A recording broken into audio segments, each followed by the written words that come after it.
ഇന്ന് സ്ത്രീകൾ അനുഭവിക്കുന്ന ഒരു മെയിൻ ബുദ്ധിമുട്ടാണ് പോളിസിസ്റ്റിക് ഒവേറിയൻ സിൻഡ്രോം അല്ലെങ്കിൽ PCOS, അതായത് പീരീഡ്സിൽ ഉണ്ടാവുന്ന ഇറഗുലാരിറ്റീസ്. അതുമൂലം അവർക്ക് പ്രഗ്നൻ്റ് ആവാത്ത ബുദ്ധിമുട്ടുകൾ, ഇൻഫെർട്ടിലിറ്റി കണ്ടീഷൻസ് ഒക്കെ അതിലേക്ക് ലീഡ് ചെയ്യുന്നുണ്ട്.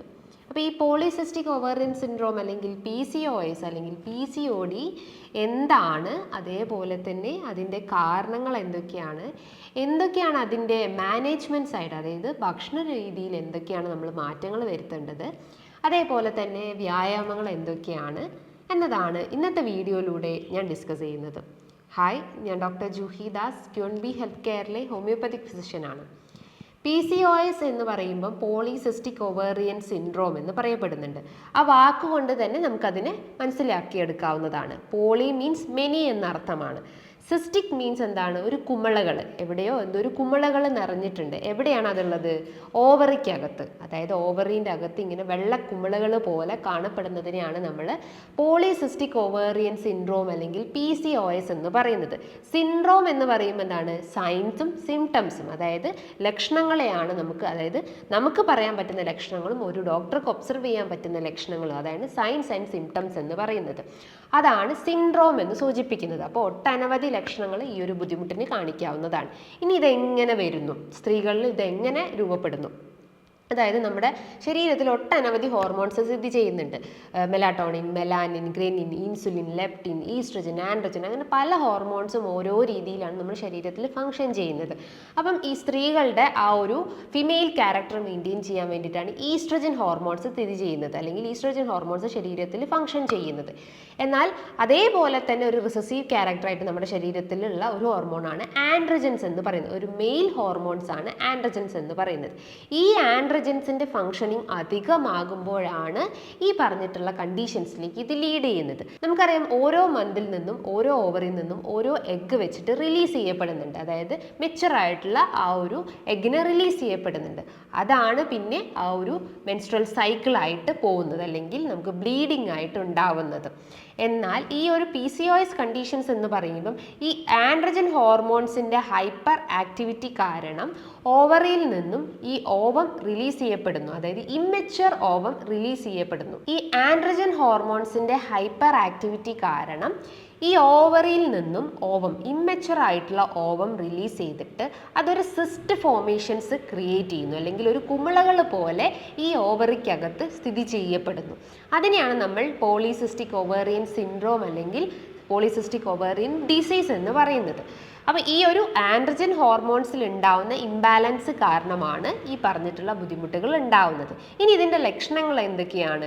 ഒന്നാമതായിട്ട് പീരിയഡ്സിൽ ഉണ്ടാവുന്ന ഇറഗുലാരിറ്റി. ചിലപ്പോൾ നമുക്ക് 28 ഡേയ്സ് എന്ന ആ ഒരു നോർമൽ സൈക്കിളിൽ നിന്നും 35 ഡേയ്സ് ആവാം, 45 ഡേയ്സ് ആവാം, 50 ഡേയ്സിലേക്കൊക്കെ ഇങ്ങനെ നീണ്ടു പോവാം. അതായത് ഒരു 2 മന്ത് 3 മന്ത് ഒക്കെ ഡിലേ വരാനുള്ള ചാൻസസ് ഉണ്ട്. രണ്ടാമത്തെ ഒരു ലക്ഷണം എന്ന് പറയുന്നത് ഹിർസ്യൂട്ടിസം ആണ്. Hirsutism means abnormal hair growth. ചിലപ്പോൾ നമുക്ക് താടീൻ്റെ ഭാഗത്തായിട്ട്, അതേപോലെ തന്നെ ചെസ്റ്റിൻ്റെ ഭാഗത്തൊക്കെ ആയിട്ട്, അതായത് പുരുഷന്മാരെ പോലെ തോന്നിപ്പിക്കുന്ന രീതിയിലുള്ള ഹെയർ ഗ്രോത്ത് സ്ത്രീകളുടെ ശരീരത്തിലും കാണപ്പെടാവുന്നതാണ്. മൂന്നാമത്തെ ഒരു ലക്ഷണം എന്ന് പറയുന്നത് അക്കാന്തോസിസ് നൈഗ്രിക്കൻസ്. ഈ പേര് കേട്ടിട്ട് നിങ്ങൾ ഞെട്ടൊന്നും വേണ്ട, നമുക്ക് യൂഷ്വലി കാണപ്പെടുന്ന കണ്ടീഷൻസ് തന്നെയാണ്. അപ്പം നമ്മൾ സ്ത്രീകളെ ഈ ഒരു PCOS കണ്ടീഷൻസ് ഉള്ള ആളുകളാണെങ്കിൽ അവർക്ക് കഴുത്തിൻ്റെ ഭാഗത്തായിട്ട്, എസ്പെഷ്യലി പുറം ഭാഗത്തൊക്കെ ആയിട്ട് കറുത്ത കളറിൽ സ്കിന്നിൽ ഇങ്ങനെ ഒരു ഡിസ്കളറേഷൻസ് പോലെ കാണപ്പെടാവുന്നതാണ്. ഭയങ്കര കട്ടി കളറിലായിട്ട് ഈ പറഞ്ഞിട്ടുള്ള ഏരിയാസിലൊക്കെ, എസ്പെഷ്യലി കഴുത്തിൻ്റെ ഭാഗത്ത്, തുടയുടെ ഭാഗത്തൊക്കെ ആയിട്ട് ഇങ്ങനെ ഒരു ഡിസ്കളറേഷൻസ് കാണപ്പെടാവുന്നതാണ്. ഒരു സ്ട്രാൻഡ്സ് പോലെ ഇങ്ങനെ അതിലൂടെ ഒപ്പം തന്നെ കാണാവുന്നതാണ്. ഇനി മറ്റൊരു ലക്ഷണം എന്ന് പറയുന്നത് നിങ്ങൾക്ക് ഫേസിലൊക്കെ ആക്നെ രൂപപ്പെടാവുന്നതാണ്. എസ്പെഷ്യലി ഫേസിലൊക്കെ ഭയങ്കര സിസ്റ്റിക് ആക്നെ കാണപ്പെടാവുന്നതാണ്. കുമിളക്കെട്ടുകൾ പോലെ തന്നെ ഈ ഫേസിലും ഇങ്ങനെയായിട്ട് ഒരു പിമ്പിൾസ് അല്ലെങ്കിൽ ആക്നെ കാണപ്പെടാവുന്നതാണ്. ഈ ഒരു ഹോർമോണൽ ഇംബാലൻസ് കാരണം നമുക്ക് ശരീരത്തിൽ കാണിക്കുന്ന ഒരു എക്സ്റ്റേണൽ സൈനാണ് ഈ പറഞ്ഞിട്ടുള്ള സിസ്റ്റിക് ആക്നെ എന്ന് പറയുന്നത്. അതോടൊപ്പം തന്നെ പുരുഷന്മാരെ പോലെ തന്നെ അവർക്ക് ബാൽനെസ് ഉണ്ടാവുന്നതാണ്. നല്ല സിവിയർ ഹെയർ ഫാൾ രൂപപ്പെടാവുന്നതാണ്. ബാൽനെസ് എന്ന് എന്ന് പറയുമ്പോൾ ഈ ഒരു ഫ്രണ്ടൽ റീജിയൻ ഭയങ്കര കഷണ്ടി പോലെ അല്ലെങ്കിൽ ഹെയർ പോയിട്ട് ഒരു കഷണ്ടി പോലെ കാണപ്പെടാവുന്നതാണ്. അതോടൊപ്പം തന്നെ നമ്മൾ പ്രഗ്നൻസിക്കൊക്കെ പ്ലാൻ ചെയ്യുന്ന ആളുകളാണെങ്കിൽ അവർക്ക് ഇൻഫെർട്ടിലിറ്റി അല്ലെങ്കിൽ പ്രഗ്നൻ്റ് ആവാത്ത രീതിയിലുള്ള പ്രശ്നങ്ങൾ ഉണ്ടാവും. ഇൻഫെർട്ടിലിറ്റി, വന്ധ്യതയുടെ പ്രശ്നങ്ങൾ ക്രിയേറ്റ് ചെയ്യാവുന്നതാണ്. അതോടൊപ്പം തന്നെ അമിതമായിട്ടുള്ള ക്ഷീണം, എപ്പോഴും ഒരു ടയേർഡ്നെസ് അല്ലെങ്കിൽ വീക്ക്നെസ് രൂപപ്പെടാവുന്നതാണ്. ഇന്നിപ്പോൾ ഒരു 18+ കഴിഞ്ഞിട്ടുള്ള സ്ത്രീകൾക്ക് നോക്കുക, അല്ലെങ്കിൽ കുട്ടികളൊക്കെ പറയാറുണ്ട് പീരീഡ്സ് കറക്റ്റ് അല്ല, എനിക്ക് എപ്പോഴും ഉറങ്ങണം, പഠനത്തിലൊന്നും ഫോക്കസ് ചെയ്യാൻ പറ്റുന്നില്ല, ഒന്നിനും ഉന്മേഷമില്ല, കോൺസെൻട്രേഷൻ കിട്ടുന്നില്ല, ഒരു ഇറിറ്റബിലിറ്റി, അതായത് മൂഡ് സ്വിങ്സ് നല്ല പോലെ ഈ ഒരു PCOS കണ്ടീഷൻസിന് കാണപ്പെടാവുന്നതാണ്. പെട്ടെന്ന് ദേഷ്യം വരിക, അതോടൊപ്പം തന്നെ പെട്ടെന്ന് സങ്കടം വരിക, നമ്മുടെ ആ ഒരു ഇമോഷൻസ് നമുക്ക് കൺട്രോൾ ചെയ്യാൻ പറ്റാത്ത രീതിയിലുള്ള ആ ഒരു മെൻ്റൽ സിംറ്റംസ് അല്ലെങ്കിൽ മാനസികമായിട്ടുള്ള ബുദ്ധിമുട്ടുകൾ ഇതിനോടൊപ്പം കാണപ്പെടാവുന്നതാണ്. ഇനി ഈ ഒരു PCOS കണ്ടീഷൻസ് 2 രീതിയിലാണ് കാണപ്പെടുന്നത്. ലീൻ PCOS ഉണ്ട്, അതേപോലെ തന്നെ ഒബേസ് PCOS ഉണ്ട്. അതായത് ലീൻ PCOS എന്ന് പറയുമ്പം ലീൻ മീൻസ് മെലിഞ്ഞത് എന്നാണ് അർത്ഥം. അതായത് ചില കേസസിൽ നമുക്ക് PCOD കണ്ടീഷനുള്ള സ്ത്രീകളാണെങ്കിൽ അവരുടെ ശരീരം വളരെ മെലിഞ്ഞ് ശോഷിച്ചൊരവസ്ഥ ഉണ്ടാവും. പക്ഷേ മെജോറിറ്റി ഓഫ് കേസസിൽ നമുക്ക് കാണപ്പെടുന്നത് ഈ ഫാറ്റ് ആയിട്ടുള്ള അല്ലെങ്കിൽ ഒബേസ് ആയിട്ടുള്ള കണ്ടീഷൻസ് ആണ്, അതായത് ഫാറ്റ് PCOS എന്ന് പറയുന്നു. അതിൻ്റെ റീസൺസ് നോക്കുകയാണെങ്കിൽ ഇൻസുലിൻ റെസിസ്റ്റൻസ് ആണ് ശരീരത്തിൽ നടക്കുന്നത്. ഇൻസുലിൻ കൃത്യമായിട്ട് പ്രവർത്തിക്കാതെ വരുമ്പം ശരീരത്തിൽ ക്രമാതീതമായിട്ട് ഗ്ലൂക്കോസ് കൂടുകയും ഈ ഗ്ലൂക്കോസ് മോളിക്യൂൾസ് ഫാറ്റായിട്ട് ശരീരം തന്നെ കൺവേർട്ട് ചെയ്യപ്പെട്ടിട്ട് ഈ പറഞ്ഞിട്ടുള്ള ഓർഗൻസിന് ചുറ്റുമായിട്ടും സ്റ്റോർ ചെയ്ത് വെക്കുന്നു, അല്ലെങ്കിൽ ഓർഗൻസിന് ചുറ്റുമായിട്ടും അടിഞ്ഞുകൂടുന്നു. അങ്ങനെ അടിഞ്ഞുകൂടുന്ന ഒരു ഹോർമോണൽ ഇംബാലൻസിൻ്റെ ഭാഗമായിട്ട് കാണപ്പെടുന്നതാണ് ഈ പറഞ്ഞിട്ടുള്ള പോളിസിസ്റ്റിക് ഒവേറിയൻ സിൻഡ്രോം അല്ലെങ്കിൽ PCOS എന്ന കണ്ടീഷൻസ്. അതായത് നമ്മുടെ ഓവറിക്കകത്ത് ഡയബറ്റിസ്, അല്ലെങ്കിൽ അതിൻ്റെ ഒരു ഇരട്ട പേര് എന്ന് പറയുന്നത് ഡയബറ്റിസ് ഓഫ് ഓവറി എന്നാണ്. PCOS എന്ന് പറയുമ്പോൾ ഇൻസുലിൻ റെസിസ്റ്റൻസിൻ്റെ ഭാഗമായിട്ട് കാണപ്പെടുന്ന ഒരു ബുദ്ധിമുട്ടുകളാണ് PCOS എന്ന് പറയുന്നത്. അപ്പോൾ ആ ഒരു ഇൻസുലിൻ റെസിസ്റ്റൻസിനെ നമുക്ക് ബാലൻസ് ചെയ്ത് കൊണ്ടുവരാൻ നമ്മൾ ആദ്യം ശ്രദ്ധിക്കേണ്ടത്. ഈ പീരീഡ്സ് കറക്റ്റ് ആക്കുക എന്ന് പറയുമ്പോൾ ഭക്ഷണ രീതികൾ ഒരുപാട് നമ്മൾ ശ്രദ്ധിക്കേണ്ടതുണ്ട്. അതിന് മുന്നേ ആയിട്ട് നമ്മൾ ഇത്തരം ഇംബാലൻസ് അല്ലെങ്കിൽ ഈ പറഞ്ഞിട്ടുള്ള ലക്ഷണങ്ങളൊക്കെ കാണുകയാണെങ്കിൽ ജസ്റ്റ് ഒരു സ്കാനിങ്, അതായത് ഒരു ഡോക്ടർ നിർദ്ദേശപ്രകാരം നിങ്ങളൊരു സ്കാനിങ് എടുത്തു കഴിഞ്ഞാൽ ഏത് ഓവറിക്കകത്താണോ ഈ പറഞ്ഞിട്ടുള്ള സിസ്റ്റ് കാണപ്പെടുന്നത്, ലെഫ്റ്റ് സൈഡ് ആവാം അല്ലെങ്കിൽ റൈറ്റ് സൈഡ് ആവാം, എത്രയാണ് ആ സിസ്റ്റിൻ്റെ സൈസ് എന്നൊക്കെ നമുക്ക് ആ ഒരു സ്കാനിങ്ങിലൂടെ അറിയാൻ പറ്റുന്നത്. അതോടൊപ്പം തന്നെ നിങ്ങൾക്ക് ബ്ലഡ് ടെസ്റ്റും ചെയ്യാവുന്നതാണ്. ചില ആളുകൾക്ക് ഈ ബ്ലഡ് ടെസ്റ്റിലൂടെ നമുക്ക് HB ലെവലൊക്കെ ഒന്ന് നോക്കാവുന്നതാണ്. അതായത് ഹിമോഗ്ലോബിൻ കുറവാണെങ്കിൽ നമുക്ക് ചില ആളുകൾക്ക് എക്സസീവ് ബ്ലീഡിംഗ് ഒക്കെ ഉണ്ടാവാനുള്ള ചാൻസസ് ഉണ്ട്. നമുക്കിപ്പോൾ പീരീഡ്സ് ആയിട്ടുള്ള ടൈമിങ്ങിലാണെങ്കിൽ തന്നെ ഭയങ്കര ലോങ് ഡ്യൂറേഷൻസിലൊക്കെ നമുക്ക് ബ്ലീഡിംഗ് ഉണ്ടാവാൻ ചാൻസസ് ഉണ്ട്. അത് ചില ആളുകൾക്ക് ബ്ലീഡിംഗ് ഒട്ടും ഇല്ലാത്ത കണ്ടീഷൻസും ഇതിനോടൊപ്പം കാണപ്പെടാവുന്നതാണ്. ഇനി ഇതിൻ്റെ ആ ഒരു മെയിൻ കാരണം എന്തൊക്കെയാണ്, അല്ലെങ്കിൽ നമ്മുടെ ഭക്ഷണത്തിൽ ഉണ്ടാവുന്ന ചേഞ്ചസ് എന്തൊക്കെയാണ് ഇതിലേക്ക് ലീഡ് ചെയ്യുന്നതെന്ന് നോക്കാം. ഒന്നാമതായിട്ട് ഇന്നത്തെ കുട്ടികൾ ഉറക്കത്തിൻ്റെ ഒരു പാറ്റേൺസ് നോക്കുമ്പം മിക്ക ആളുകളും ഈ രാത്രി ഉറക്കൊഴിഞ്ഞിരുന്ന് പഠിക്കുന്ന ആളുകളായിരിക്കും. 3 മണി വരെ ഇരുന്ന് പഠിച്ചു, 2 മണി വരെ ഇരുന്ന് പഠിച്ചു എന്നൊരു ക്രെഡിറ്റ് ആയിട്ടാണ് അവരെ പാരൻസും കുട്ടികളും ഒക്കെ കാണപ്പെടുന്നത്. എന്നാൽ അങ്ങനെയല്ല. നമ്മൾ രാത്രി കാലങ്ങളിൽ ഇരുന്ന് പഠിക്കുമ്പോൾ നമുക്ക് ആ ഒരു ഹോർമോണൽ ഇംബാലൻസ് നല്ല പോലെ രൂപപ്പെടാവുന്നതാണ്. രാവിലെ നമ്മൾ എഴുന്നേൽക്കുമ്പോൾ ഭയങ്കര ക്ഷീണം രൂപപ്പെടും, അതേപോലെ തന്നെ ഹെയർ ഫാൾ, വീക്ക്നെസ്, അതേപോലെ തന്നെ ഡാൻഡ്രഫിൻ്റെ ഇഷ്യൂസ്, ഗട്ട് ഇഷ്യൂസ് ഒക്കെ ഇതിനോടൊപ്പം അസോസിയേറ്റ് ചെയ്ത് വരാവുന്നതാണ്. അപ്പോൾ കൃത്യമായിട്ടുള്ള ഒരു ഉറക്കം മെയിൻറ്റെയിൻ ചെയ്തിട്ടില്ലെങ്കിൽ അറ്റ്ലീസ്റ്റ് നമ്മളൊരു 7 to 8 hours എങ്കിലും, അല്ലെങ്കിൽ 6 to 7 hours ഏറ്റവും മിനിമം നമ്മൾ ഉറങ്ങിയിരിക്കണം. അത് ഒരേ ടൈമിങ്ങിൽ തന്നെ. ഇന്ന് നമ്മൾ 10 മണിക്ക് ഉറങ്ങി നെക്സ്റ്റ് ഡേ 12 മണി എന്നുള്ള രീതിയിലല്ല, നമ്മൾ ഒരേ ടൈമിൽ തന്നെ ഡെയിലി ഉറങ്ങാൻ ശ്രമിക്കുക. അതേപോലെ തന്നെ കാലത്ത് ഒരേ ടൈമിൽ തന്നെ എഴുന്നേൽക്കാനും ശ്രമിക്കുക. നമുക്കറിയാം നമ്മുടെ ശരീരത്തിൽ ആ ഒരു റിതമിക് സൈക്കിൾ മെയിൻറ്റെയിൻ ചെയ്യാൻ വേണ്ടി, അല്ലെങ്കിൽ നമ്മുടെ ആ ഒരു സിർക്കാഡിയം റിതം മെയിൻറ്റെയിൻ ചെയ്യാൻ വേണ്ടിയിട്ട് ഒരുപാട് ഹോർമോൺസ് പ്രവർത്തിക്കുന്നുണ്ട്. അതിലൊന്നാണ് മെലാറ്റോണിൻ ഹോർമോൺസ്. നമ്മുടെ പീനൽ ഗ്ലാൻഡ് സെക്രീറ്റ് ചെയ്യുന്ന ആ ഒരു ഹോർമോൺസ് ആണ് മെലാറ്റോണിൻ. ആ മെലാറ്റോണിൻ്റെ സഹായത്തോടു കൂടിയാണ് നമുക്ക് ഉറക്കം, നമുക്ക് ഓരോ ഫിസിയോളജിക്കൽ ഫങ്ഷൻസും ചെയ്യുന്നത് ഈ പറഞ്ഞിട്ടുള്ള മെലാറ്റോണിൻ ആണ്. അപ്പോൾ ആ ഒരു ഹോർമോണൽ വ്യതിയാനം വരുന്നത് എന്തുകൊണ്ടാണ്? നമ്മുടെ ഉറക്കം കൃത്യമായിട്ട് മെയിൻറ്റെയിൻ ചെയ്യാത്തതുകൊണ്ടാണ്. രണ്ടാമത്തെ ഒരു കാരണം എന്ന് പറയുന്നത് മാനസികമായിട്ടുള്ള ടെൻഷൻസും ആങ്സൈറ്റി. ഈ 18 കഴിഞ്ഞിട്ടുള്ള കുട്ടികളൊക്കെ പറയുമ്പം അവർ പറയും എനിക്ക് ഭയങ്കര ടെൻഷനാണ്, പഠിക്കാൻ പറ്റുന്നില്ല, എനിക്ക് മാർക്ക് കുറഞ്ഞു പോകുമോ എന്ന് ആലോചിച്ച് അവർ കൂടുതലായിട്ടും വെറീഡ് ആവുകയാണ് ചെയ്യുന്നത്. അപ്പോൾ അത്തരം ടെൻഷൻസ് ഒക്കെ നിങ്ങൾ പരമാവധി കുറച്ചെടുക്കാൻ ശ്രമിക്കുക. നിങ്ങൾ സ്റ്റഡീസ് ഫോക്കസ് ചെയ്യേണ്ട എന്നല്ല, നമ്മൾ കൂടുതലായിട്ടും അതിലേക്ക് ഇങ്ങനെ നമ്മൾ ഓവർ വെറീഡ് ആവുക അല്ലെങ്കിൽ ഓവർ തിങ്ക് ചെയ്ത് നമ്മുടെ ഹെൽത്ത് തന്നെ ഡാമേജ് ചെയ്യുന്ന കാര്യങ്ങൾ ചെയ്യാതിരിക്കാൻ ശ്രമിക്കാം. ഇനി മൂന്നാമത്തെ ഒരു ഫാക്ടർ എന്ന് പറയുന്നത് ഷുഗർ തന്നെയാണ്. എല്ലാവർക്കും മധുരം ഇഷ്ടമാണ്. അപ്പോൾ മധുരം ഇഷ്ടമില്ലാത്ത ഒരാളും തന്നെ ഉണ്ടാവില്ല. ചില റെയർ ആയിട്ടുള്ള കേസസിൽ മാത്രമേ നമുക്ക് ഷുഗർ ഒട്ടും താല്പര്യമില്ല എന്ന് പറയാറുണ്ടാവുള്ളൂ.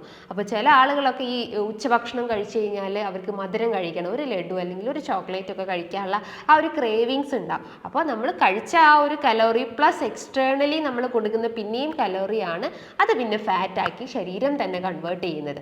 അതാണ് പിന്നെ ഇൻസുലിൻ റെസിസ്റ്റൻസും ഈ ഒബേസിറ്റി പ്രശ്നങ്ങളിലേക്കൊക്കെ ലീഡ് ചെയ്യുന്നത്. അപ്പം ഷുഗർ പ്രൊഡക്ട്സ് ഞാൻ പറഞ്ഞത് ജസ്റ്റ് ഒരു പഞ്ചസാര മാത്രം, ആ വൈറ്റ് ക്രിസ്റ്റൽസ് മാത്രമല്ല, നിങ്ങൾ കഴിക്കുന്ന chocolates, ice creams, pastries, bakery items, laddu, jalebi, അങ്ങനത്തെ ഒരുവിധം സാധനങ്ങളിലെല്ലാം ഈ പറഞ്ഞിട്ടുള്ള കാർബോഹൈഡ്രേറ്റ്സ് അല്ലെങ്കിൽ അന്നജം, ഷുഗറി അല്ലെങ്കിൽ സുക്രോസ് ധാരാളം അടങ്ങിയിട്ടുണ്ട്.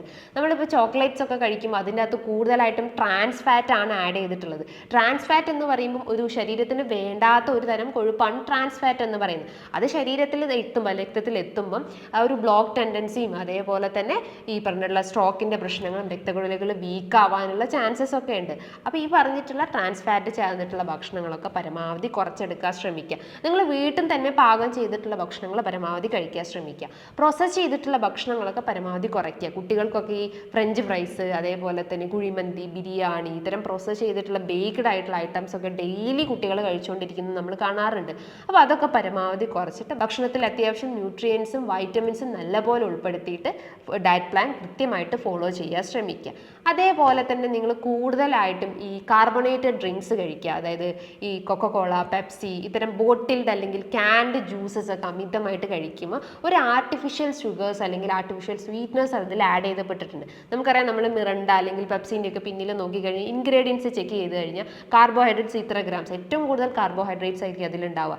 അതേപോലെ തന്നെ അതേ വേവ് ലെങ്ത് തന്നെ നമുക്ക് ഷുഗറിൻ്റെ വാല്യൂസ് കാണും. എനർജി ലെവൽ നോക്കുമ്പോൾ ഏകദേശം ഒരു 500 കിലോ കലോറി. അങ്ങനെ ആ ഒരു എന്താ പറയുക, അതിലുള്ള ആ കണ്ടൻസ് തന്നെ നമുക്ക് ആ ഒരു അൺഹെൽത്തിയിലേക്കാണ് ലീഡ് ചെയ്യുന്നത്. അപ്പോൾ ഇത്തരം കാർബോഹൈഡ്രേറ്റ്സ് പ്രൊഡക്ട്സ് ഒക്കെ പരമാവധി കുറയ്ക്കാൻ ശ്രമിക്കുക. അല്ലെങ്കിൽ കാർബണേറ്റഡ് ഡ്രിങ്ക്സ് ഒക്കെ പരമാവധി കുറച്ചിട്ട് ഭക്ഷണത്തിൽ അത്യാവശ്യം ഹെൽത്തി ഡ്രിങ്ക്സ് ഉൾപ്പെടുത്തുക. നിങ്ങൾക്ക് സ്മൂത്തി ഉണ്ടാക്കാവുന്നതാണ്, ഗ്രീൻ ടീ പ്രിഫർ ചെയ്യാവുന്നതാണ്, അതേപോലെ തന്നെ ജിഞ്ചർ ടീ ഒക്കെ പ്രിഫർ ചെയ്യാവുന്നതാണ്. അത് ശരീരഭാരം നിയന്ത്രിക്കും, ശരീരത്തിൽ ഇൻഫ്ലമേഷൻസ് കുറയ്ക്കും, ഗട്ട് റിലേറ്റഡ് ഇഷ്യൂസ് ഒക്കെ ബാലൻസ് ചെയ്ത് കൊണ്ടുവരാവുന്നതാണ്. അപ്പോൾ ഇതൊക്കെയാണ് ഇതിൻ്റെ ട്രിഗറിങ് ഫാക്ടേഴ്സ് എന്ന് പറയുന്നത്. അപ്പോൾ ഇത്തരം ദുശീലങ്ങളൊക്കെ ഉണ്ടെങ്കിൽ ഇനി തൊട്ട് അത് പരമാവധി കുറച്ച് കൊണ്ടുവരാൻ ശ്രമിക്കുക. ഇനി ഇതിനെ നമുക്ക് എങ്ങനെ മാനേജ് ചെയ്യാം, അതായത് നമ്മൾ ഇൻക്ലൂഡ് ചെയ്യേണ്ട ഭക്ഷണങ്ങൾ നോക്കാം.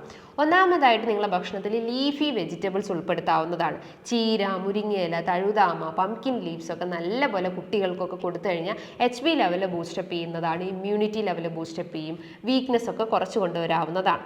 ഇനി മറ്റൊരു ഫുഡ് ഐറ്റംസ് എന്ന് പറയുന്നത് ഭക്ഷണത്തിൽ അത്യാവശ്യം ബ്രൗൺ റൈസ് പ്രിഫർ ചെയ്യാൻ ശ്രമിക്കുക. കുട്ടികൾക്ക് ഈ വൈറ്റ് റൈസ് കൂടുതൽ കൊടുക്കുന്നതിന് പകരം തവിട് കളയാത്ത ധാന്യങ്ങൾ, അതായത് മട്ടയോ ചാമയോ അതേപോലെ തന്നെ റാഗിയോ ഒക്കെ നല്ലപോലെ കുട്ടികൾക്ക് കൊടുക്കാൻ ശ്രമിക്കുക. അത്യാവശ്യം ചെറിയ മത്സ്യങ്ങളൊക്കെ ഭക്ഷണത്തിൽ ഉൾപ്പെടുത്താൻ ശ്രമിക്കുക. അതായത് ഈ അയല, മത്തി, നെത്തോലി, അങ്ങനെ ചെറിയ ചെറിയ മത്സ്യങ്ങളൊക്കെ നന്നായിട്ട് വേവിച്ച് കഴിക്കാൻ ശ്രമിക്കുക. റെഡ് മീറ്റ് പരമാവധി ഒഴിവാക്കാൻ ശ്രമിക്കുക. ഈ പോർക്ക്, ബീഫ്, മട്ടൺ അതൊക്കെ പരമാവധി കുറച്ചെടുക്കാൻ ശ്രമിക്കുക. നിങ്ങൾ ഓയിലൊക്കെ പ്രിഫർ ചെയ്യുമ്പം പരമാവധി ഈ റിഫൈൻഡ് ഓയിൽസ് കുറച്ചിട്ട് കോക്കനട്ട് ഓയിലോ അല്ലെങ്കിൽ ഒലിവ് ഓയിലോ ഒക്കെ ഭക്ഷണത്തിൽ ഉൾപ്പെടുത്താവുന്നതാണ്. അത്യാവശ്യം ഫൈബേഴ്സ് ഒക്കെ നല്ലപോലെ കഴിക്കാൻ ശ്രമിക്കുക. ഫൈബേഴ്സ് എന്ന് പറയുമ്പോൾ നിങ്ങൾക്ക് ലീഫി വെജിറ്റബിൾസ് കഴിക്കാം, ഫ്രൂട്ട്സ് കഴിക്കാവുന്നതാണ്. ഫ്രൂട്ട്സിൽ നിങ്ങൾക്ക് അവക്കാഡോ, കിവി, ഗ്രേപ്സ്, ചിക്കു ഇതൊക്കെ അത്യാവശ്യം നല്ല രീതിയിൽ ഭക്ഷണത്തിൽ ഉൾപ്പെടുത്താവുന്നതാണ്. അതോടൊപ്പം തന്നെ ശരീരത്തിലെ വാട്ടർ ഇൻടേക്ക് മെയിൻറ്റെയിൻ ചെയ്യുക. 3 ലിറ്റർ ടു 4 ലിറ്റർ വരെയെങ്കിലും അത്യാവശ്യം നല്ല രീതിയിൽ ജലാംശം ശരീരത്തിൽ മെയിൻറ്റെയിൻ ചെയ്ത് കൊണ്ടുവരാവുന്നതാണ്. ഫ്രൂട്ട്സിൻ്റെ കേസ് നോക്കുമ്പോൾ അത്യാവശ്യം നല്ല രീതിയിൽ ബെറീസ് കഴിക്കാവുന്നതാണ്. നിങ്ങൾക്ക് സാലഡ് ഫോമിലൊക്കെ കഴിക്കുകയാണെങ്കിൽ നമുക്കൊരു ഉന്മേഷവും അല്ലെങ്കിൽ മെൻ്റലി നമുക്ക് കുറച്ചുകൂടി ഒരു റിഫ്രഷ്മെൻറ്റ് ഫീലിംഗ് ഉണ്ടാവുന്നതാണ്. അപ്പോൾ ഇതൊക്കെയാണ് നിങ്ങൾ ബേസിക് ആയിട്ട് ഫോളോ ചെയ്യേണ്ട കാര്യങ്ങൾ എന്ന് പറയുന്നത്. ഇൻസുലിൻ റെസിസ്റ്റൻസ് കുറച്ചെടുക്കാൻ വേണ്ടിയിട്ട് നിങ്ങളുടെ ഭക്ഷണത്തിൽ കറിവേപ്പില, അതേപോലെ തന്നെ മുരിങ്ങയില, ഉലുവ ഇതൊക്കെ നല്ലപോലെ നമ്മൾ ഭക്ഷണം പാകം ചെയ്യുമ്പം അതിൽ ഉൾപ്പെടുത്താവുന്നതാണ്. നിങ്ങൾക്ക് ഡ്രിങ്ക്സ് ഒക്കെ പ്രിഫർ ചെയ്യുമ്പോൾ, അതായത് ഗ്രീൻ ടീ ഒക്കെ കൂടുതലായിട്ടും പ്രിഫർ ചെയ്യുക. ജിഞ്ചർ ബ്ലാക്ക് ടീ അല്ലെങ്കിൽ സിനമൺ ബ്ലാക്ക് ടീ ഒക്കെ നല്ലപോലെ ഭക്ഷണത്തിൽ ഉൾപ്പെടുത്താവുന്നതാണ്. അപ്പോൾ ഇതൊക്കെ കൃത്യമായിട്ട് ഒന്ന് ഫോളോ ചെയ്ത് കഴിഞ്ഞാൽ ഒരു മാസം നിങ്ങൾ കണ്ടിന്യൂസ് ആയിട്ട് ഈ ഒരു ഡയറ്റ് പ്ലാൻ കൃത്യമായിട്ട് ഫോളോ ചെയ്ത് കഴിഞ്ഞാൽ തന്നെ ആ ഒരു മെൻസ്ട്രൽ ഇറഗുലാരിറ്റി നമുക്ക് കറക്റ്റ് ചെയ്യാൻ പറ്റുന്നതാണ്. ഇനി ഇതുമായി ബന്ധപ്പെട്ട് എന്തെങ്കിലും ഡൗട്ട്സ് ഒക്കെ ഉണ്ടെങ്കിൽ താഴെ കാണുന്ന നമ്പറിൽ കോൺടാക്ട് ചെയ്യാവുന്നതാണ്. നല്ലൊരു ഹെൽത്ത് ടോപ്പിക്കുമായി വീണ്ടും കാണാം. താങ്ക്